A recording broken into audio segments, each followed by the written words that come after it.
Okay, in this video, I'm going to talk about big fish in little ponds, okay? It stays in my head a lot.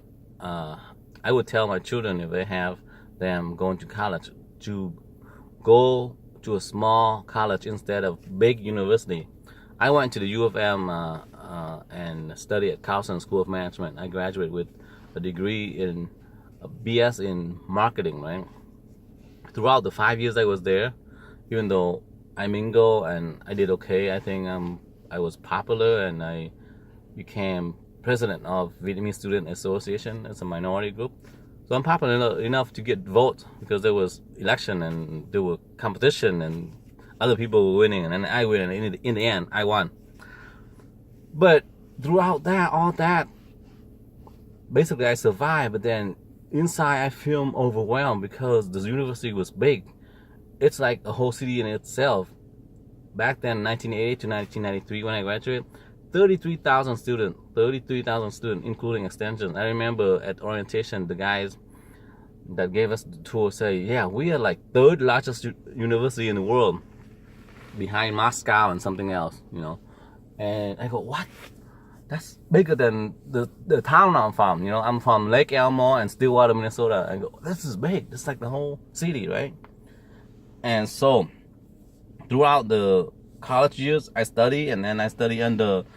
When I got into my major, the classes I study also had only TAs to teach. They don't have professors to teach, so I didn't get my money's worth educational wise. So I thought, man, that was a bad experience. You know, if I knew better, now that I have 2020 hindsight, I would go to a smaller university. So the big fish in the pond is this. Malcolm Gladwell say, if you do well in a small college, it will give you more confidence. You will publish more paper. You will write more books. You will give more lectures. You will be top dogs, right? You become alpha male, right? Or alpha female, whatever. And you are fearless. Versus if you go to the big university, like say Harvard or MIT, and then everyone in there is way more expensive, way more smarter than you, and then you feel like you're not worthy, right? There are a lot of people more smart than me, and they're not publishing. How dare I publish something or write some article or get my points out there? You know, other people smarter will laugh at me. So you become gun shy and you do less, right? You do less meaning you have less power in your life, right? Less recognition, less money, all that, okay? Versus the guy who come from a small college, he's big fish in that little pond. He feel he's powerful. He has no equal, no peers.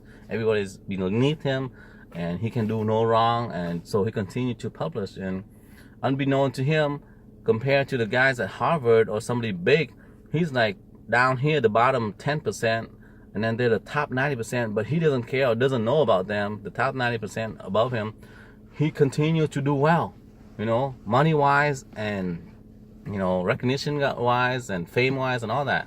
Just like Malcolm Gladwell, he went to small college and he wrote 20 books already or something. Versus the guy smarter, 100 times smarter than him, went to MIT and Harvard and Yale and Cornell, whatever.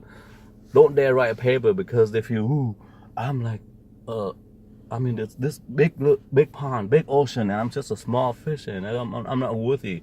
There are greater sharks and greater whales than me, and I better not make wave, and I better not try to outdo them, and they're gonna put me in my place and, you know, laugh and ridicule at me, right?